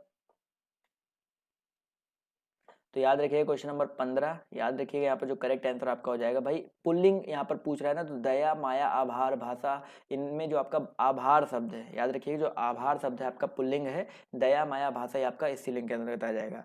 कुछ लोग अभी इस वाले क्वेश्चन में कंफ्यूज हैं अभी भी कि किन्नर। तो भाई देखो कई किताबें आपको ये उभय लिंग के अंतर्गत रखा गया है, तृतीय लिंग में प्रयुक्त किया जाता है, लेकिन बहुत सारी किताबों में जैसे मैंने बताया ना, वासुदेव नंदन जी की जो आधुनिक हिंदी व्याकरण की बुक है, वहाँ पर आप जाकर के देखेंगे तो उन्होंने सिर्फ दो ही बताए हैं। तो किन्नर को बताया है, किन्नर को पुल्लिंग बताया है। तो बहुत सारी किताबें पुल्लिंग होता है, बहुत सारी किताबों में स्त्रीलिंग उभय लिंग होता है। तो इसमें कंफ्यूज मत रहिए, वो आप जो भी करके आ जाएंगे पेपर में उस तरह से पूछेगा ही नहीं।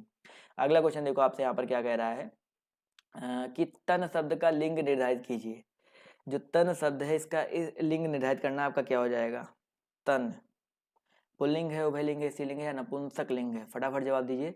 तो अगर हम तन के बारे में बात करते हैं दोस्तों, याद रखिएगा बहुत इंपॉर्टेंट क्वेश्चन है, ये आपका पुल्लिंग होता है, यानी कि ऑप्शन नंबर जो इसका ए है वो यहाँ पर बिल्कुल करेक्ट हो जाएगा। क्लियर है। तो जो तन शब्द होता है दोस्तों आपका ये क्या होता है, पुल्लिंग शब्द होता है। चलिए आते हैं अगले क्वेश्चन की तरफ। तो अगला क्वेश्चन देखिए आपसे यहाँ पर क्या कह रहा है, कि निम्न में से कौन सा शब्द आपका पुल्लिंग है, फटाफट सभी लोग जवाब दीजिए। तो इसका जवाब हो जाएगा दोस्तों कष्ट। तो दोस्तों यहाँ पर जो कष्ट शब्द है आपका ये पुल्लिंग शब्द हो जाएगा। तो ऑप्शन नंबर जो इसका बी है वो यहाँ पर बिल्कुल करेक्ट हो जाएगा। क्लियर है। चलिए आते हैं अगले क्वेश्चन पर। तो अगला क्वेश्चन देखिए आपसे यहाँ पर कह रहा है, कि निम्न में से आपको पुल्लिंग शब्द बताना है, क्षमा, क्षेत्र, घटना और रीति। 2 से 3 आपको यहाँ पर आएगा। चलिए क्लियर है, 6 बजे ठीक है सर। तो क्वेश्चन नंबर 18 का जवाब दीजिए। निम्नलिखित में से आपको पुल्लिंग शब्द बताना है, क्षमा है, क्षेत्र है, घटना है और रीति है। तो 18 याद रखिएगा, यहाँ पर जो करेक्ट आंसर आपका हो जाएगा क्षेत्र। जो क्षेत्र है दोस्तों आपका ये पुल्लिंग शब्द हो जाएगा। तो ऑप्शन नंबर जो इसका सी है वो यहाँ पर बिल्कुल करेक्ट हो जाएगा। क्लियर दोस्तों, बहुत इंपॉर्टेंट है। आते हैं अगले क्वेश्चन पर। तो क्या कह रहा है ध्यान से देखिए, कि यहाँ पर पुल्लिंग शब्द बताना है, दया, प्रार्थना, वायु और नेत्र। फटाफट सभी लोग जवाब दीजिए, ज़्यादा टाइम नहीं बचा है, क्वेश्चन को खत्म भी करना है हमें। अभी बहुत सारे क्वेश्चन बचे हैं, अभी तो 90 क्वेश्चन ही हुआ है। क्वेश्चन नंबर 19 जवाब देखिए यहाँ पर आना शुरू हो गया है। तो याद रखिएगा यहाँ पर जो आपका पुल्लिंग शब्द है वो आपका हो जाएगा नेत्र। क्या हो जाएगा दोस्तों आपका नेत्र। नेत्र जो है आपका पुल्लिंग शब्द हो जाएगा। क्लियर है। आते हैं अगले क्वेश्चन पर। तो क्या कह रहा है ध्यान से देखिए, कि क्रियार्थक संज्ञा सदा किस रूप में रहती है। क्रियार्थक संज्ञा जो है सदा किस रूप में रहती है। क्वेश्चन नंबर आपके यहाँ पर 20 है, जवाब देखिए आना शुरू हो गया है। तो याद रखिए क्रिया अर्थक यहाँ पर बात कर रहा है। तो क्रियार्थक संज्ञा जो होती है हमेशा याद रखिएगा एक वचन पुल्लिंग में होती है। किस में होती है दोस्तों, एक वचन पुल्लिंग में होती है। जैसे मैं एक एग्जाम्पल दे रहा हूँ, कहना, कहना हो गया, खाना हो गया, सोना हो गया, ये क्रियार्थक संज्ञा होती है। क्लियर है। तो ऑप्शन नंबर जो इसका बी है वो यहाँ पर करेक्ट हो जाएगा। अगले क्वेश्चन पर आते हैं। तो अगला क्वेश्चन देखिए कह रहा है, कि निम्नलिखित में से पुल्लिंग शब्द छांटिए। यहाँ पर आपको पुल्लिंग शब्द छाटना है, फटाफट जवाब दीजिए। क्वेश्चन नंबर 21 का, चाहत, मेहनत, रंगत और आहार, यहाँ पर पुल्लिंग शब्द कौन सा हो जाएगा? जवाब देते हुए चलेंगे तो बहुत ही अच्छा रहेगा। तो क्वेश्चन नंबर 21 का जो करेक्ट आंसर क्या हो जाएगा सर? आहार। यहाँ पर अगर हम बात करते हैं दोस्तों आहार के बारे में दोस्तों, तो आपका जो आहार है ये आपका एक पुल्लिंग शब्द है। क्लियर है? आते हैं क्वेश्चन नंबर 22 पर। तो स्त्रीलिंग पुल्लिंग आपको जितने भी इंपॉर्टेंट हो सकते हैं आज सब करवा दूंगा, जिससे आपको एग्जाम में कोई दिक्कत ना हो। यहाँ पर आपको बताना है चारों में पुल्लिंग शब्द बताना है कौन सा है। कैमरा, प्लेट, तस्वीर और पायल। यहाँ पर पुल्लिंग शब्द बताना है, पुरुष लिंग शब्द कौन सा है? तो याद रखिएगा दोस्तों कैमरा क्या होता है दोस्तों? आपका कैमरा जो होता है आपका पुरुष लिंग होता है। इसके अलावा प्लेट, पायल, तलवार ये सारे के सारे आपके स्त्रीलिंग होते हैं। चलिए आते हैं अगले क्वेश्चन पर। तो यहाँ पर आपको मिलान करना है, जल्दी से मिलान कर लेते हैं। तो देखिए क्या है, साहब स्त्रीलिंग और पुल्लिंग है और आपको मिलान करना है। तो साहब का स्त्रीलिंग क्या हो जाएगा बताइए? इसको मैं फटाफट मिला देता हूँ आपके सामने। क्या देखिए सिंपल सा है, साहब का आपका मेम हो जाएगा। क्लियर है? पिता का माता हो जाएगा। क्लियर है? आते हैं क्वेश्चन नंबर, हाथी की हथनी हो जाएगा और सांप का शापिन हो जाएगा। क्लियर है? तो यहाँ पर 23 में देखा जाए तो आपका पहला ऑप्शन जो है करेक्ट हो जाएगा। 3 4 3 2 1। तो यहाँ पर जितने लोग जवाब दे रहे हैं ऑप्शन नंबर ए, वो लोग यहाँ पर बिल्कुल करेक्ट हो जाएंगे। चलिए आते हैं अगले क्वेश्चन की ओर। तो अगला क्वेश्चन देखिए आपके सामने ये रहा। देखिए यहाँ पर क्या कह रहा है कि निम्न प्रश्न में लिंग से संबंधित आपको यहाँ पर बताना है, लिंग से संबंधित आपको जवाब देना है। फटाफट देखिए यहाँ पर क्या हो जाएगा कि भाई अकारांत तथा अकारांत, अकारांत तथा अकारांत पुल्लिंग शब्दों को इकारांत कर देने से वो स्त्रीलिंग हो जाते हैं।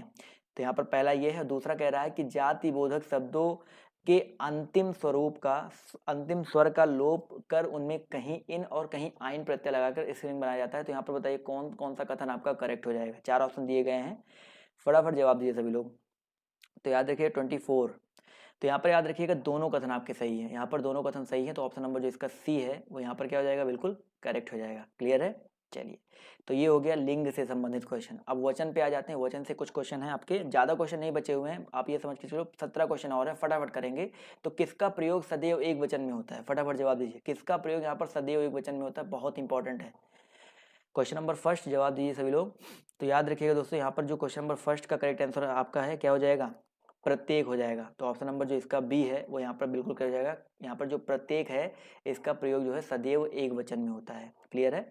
अगला क्वेश्चन देखिए क्या कह रहा है कि दिए गए विकल्पों में से वह शब्द चुनिए जिनका प्रयोग सदा एक वचन में होता है। इनमें भी आपको बताना है कि एक वचन में सदैव किसका प्रयोग होता है। कक्षा, प्राण, आंसू और प्रत्येक। देखो यहाँ पर प्राण की बात करते हैं, आंसू की बात करते हैं, प्रत्येक की बात करते हैं, कक्षा की बात करते हैं। बहुत ही आसान सा क्वेश्चन है। तो यहाँ पर जो प्रत्येक है, प्रत्येक का प्रयोग हमेशा याद रखिएगा सदैव एक वचन में होता है। और ये आंसू, प्राण, कक्षा ये हमेशा बहुवचन में प्रयोग होते हैं। तो ऑप्शन नंबर जो इसका डी है यहाँ पर करेक्ट हो जाएगा। अगला क्वेश्चन देखिए आपसे यहाँ पर क्या कह रहा है कि किसका प्रयोग सदैव बहुवचन में होता है? फटाफट जवाब दीजिए। किसका प्रयोग जो है सदैव बहुवचन में होता है? क्वेश्चन नंबर 3, फटाफट जवाब दीजिए। जवाब देते हुए चलते रहिए तो अच्छा रहेगा। तो भाई यहाँ पर अगर देखा जाए तो दर्शन है, लता है, नारी है और गाय है। तो यहाँ पर याद रखिएगा जो दर्शन है, भाई लता नहीं दोस्तों, यहाँ पर जो दर्शन है इसका प्रयोग सदैव बहुवचन में होता है। दर्शन हो गया, इसके अलावा लोग हो गया, प्राण हो गया, बहुत सारे ऐसे हैं जिनका प्रयोग हमेशा बहुवचन में ही होता है। आते हैं अगले क्वेश्चन पर। तो क्या कह रहा है कि निम्नलिखित शब्दों में से कौन सा शब्द सदैव बहुवचन होता है? फटाफट बताइए सदैव बहुवचन कौन सा होता है? लड़का, घोड़ी, प्राण या चिड़िया? जवाब दीजिए फटाफट। तो याद रखिएगा लड़का है, घोड़ी है, प्राण है और चिड़िया है। तो यहाँ पर ऑप्शन नंबर जो इसका बी है, जवाब देखिए आना शुरू हो गया। तो बी वाला ऑप्शन जो है करेक्ट हो जाएगा। जो प्राण होता है वो सदैव किस में यूज होता है दोस्तों? आपका बहुवचन में यूज होता है। मैंने आपको इसके पहले भी बता दिया था। चलिए आते हैं अगले क्वेश्चन पर। तो क्या कह रहा है कि निम्नलिखित में से कौन सा शब्द सदा बहुवचन में प्रयुक्त होता है? चारों ऑप्शन बताना है कौन सा शब्द आपका सदैव बहुवचन में यूज होता है। शिशु, पुस्तक, भक्ति और प्राण। क्वेश्चन नंबर 5 जवाब दीजिए फटाफट। तो याद रखिएगा वही सेम क्वेश्चन रिपीट हो गया तो इसको स्किप कर देंगे, प्राण यहाँ पर करेक्ट हो जाएगा। अगला क्वेश्चन देखिए कह रहा है कि निम्नलिखित में से कौन सा शब्द दोनों वचनों में समान रहता है? कथा है, लता है, सरसों है, कुटी है। बताइए कथा, लता, सरसों और कुटी इन चारों वचनों में कौन सा समान रहता है? क्वेश्चन नंबर 6 जवाब देखिए यहाँ पर आना शुरू हो गया है। तो याद रखिएगा अगर हम बात करते हैं कुटी के बारे में, तो कुटी जो है आपका यहाँ पर कौन सा कथन दोनों वचनों में समान रहता है? तो यहाँ पर कुटी नहीं होगा सर, यहाँ पर बी वाला ऑप्शन होगा सरसों। कुटी तो आपका कुटी और कुटिया होता है, बट यहाँ पर सरसों की अगर हम बात करते हैं, जी हाँ जवाब भी आ रहा है बी ऑप्शन। तो सरसों जो है सदैव वचन और बहुवचन दोनों में समान रहता है। क्लियर है? चलिए अगले क्वेश्चन पर आते हैं। तो क्या कह रहा है सर चाकू शब्द का बहुवचन क्या होगा? फटाफट जवाब दीजिए सर। चाकू शब्द का बहुवचन क्या होता है? चाकुएं, चाकुओं, चाकुओं। फटाफट जवाब दीजिए सर। क्वेश्चन नंबर आपका यहाँ पर 7 आना शुरू हो गया जवाब। तो याद रखिएगा सर, चाकू शब्द की अगर हम बात करते हैं तो चाकू का बहुवचन चाकू ही होता है और इसका कोई बहुवचन रूप नहीं होता है। चाकू और चाकू दोनों रूप में एक ही होता है। क्लियर है? चलिए आते हैं अगले क्वेश्चन पर। तो क्या कह रहा है सर, यहाँ पर आपको एक वचन शब्द ढूंढना है। दर्शन, घरों और लताओं और नदी में एक वचन क्या हो जाएगा? बहुत ही आसान है। दर्शन सदैव बहुवचन में होता है, घर से घरों ये बहुवचन हो गया, लताओं ये भी बहुवचन है। तो बिल्कुल सही बात है सर, यहाँ पर जो बचा हुआ नदी है ये आपका क्या हो जाएगा? एक वचन शब्द हो जाएगा। क्लियर है? और नदी शब्द जो है आपका बहुवचन एक वचन है और नदियां जो होता है बहुवचन होता है। अगला क्वेश्चन देखिए क्या कह रहा है, कौन सा प्रत्यय हिंदी भाषा में बहुवचन के रूप में यूज होता है? ये बहुत ही इंपॉर्टेंट क्वेश्चन है और यहाँ पर थोड़ा कंफ्यूजन भी लोगों को है। तो यहाँ पर कौन सा प्रत्यय हिंदी भाषा में बहुवचन के रूप में यूज होता है? यहाँ पर ओ है, ए है, ऐ है और आहा है। तो यहाँ पर अगर देखा जाए तो ए और ऐ दोनों यूज होता है सर प्रत्यय। जैसे लड़के और लड़के तो दोनों यूज होता है। इसके अलावा ओ की बात करते हैं तो आपका ओ भी है और आहा भी है। तो यहाँ पर देखा जाए तो चारों ऑप्शन यहाँ पर देखा जाए तो बहुवचन के रूप में यूज होते हैं। तो ये तो आप स्टार लगा दो क्योंकि इस क्वेश्चन को स्किप कर दो। ये में सारे के सारे ऑप्शंस हैं और यहाँ पर विकल्प क्वेश्चन यहाँ पर जो आंसर भी दिया गया लिखा है कि इसको आयोग ने गलत माना था। अगला क्वेश्चन देखो क्या कह रहा है कि वधु का बहुवचन क्या हो जाएगा? फटाफट जवाब दीजिए सर, वधु का बहुवचन क्या हो जाएगा? क्वेश्चन नंबर 10 जवाब देखिए यहाँ पर आना शुरू हो गया है। तो बहुत ही अच्छा क्वेश्चन है, नॉर्मल सा क्वेश्चन है। तो याद रखिएगा दोस्तों, जो वधु होता है इसका बहुवचन क्या होता है दोस्तों? वधुएं होता है। क्या होता है दोस्तों आपका? वधुएं होता है। तो यहाँ पर ऑप्शन जो इसका सी है करेक्ट हो जाएगा। सो गाइज आज की क्लास जो है आपको कैसी लगी? यहाँ पर मैंने कोशिश किया था कि 100 प्लस क्वेश्चन और 100 प्लस क्वेश्चन मैंने आपको करवाए। 105 क्वेश्चन मैंने अभी तक आपको सॉल्व करवा दिए हैं और अभी 1 घंटे कंप्लीट भी नहीं हुए हैं। तो आपको आज का सेशन जो है कैसा लगा कमेंट करके बता दीजिएगा और जाते जाते आप लोग लाइक कर दीजिएगा, अच्छा सा कमेंट कर दीजिएगा और इसी तरह की क्लासेस आपको मिलती रहेंगी। और कल जो है स्पेशल क्लासेस मेरी हैं अनअकैडमी पर, मेरी जो है स्पेशल क्लासेस हैं। तो 2 से 3 क्लासेस हैं। आपको टेलीग्राम पर आप लोग जुड़ जाओ और आप लोग ऐसे जुड़ते रहो और आपको मैं नोटिफिकेशन दे दूंगा। तो वो जो क्लासेस हैं आपको फ्री यूट्यूब पे तो चलता ही रहेगा, यहाँ पर भी आपको मिलता रहेगा, हर जगह आपको जो क्लासेस है मिलती रहेंगी। तो आप लोग बस जुड़े रहो। क्लियर है?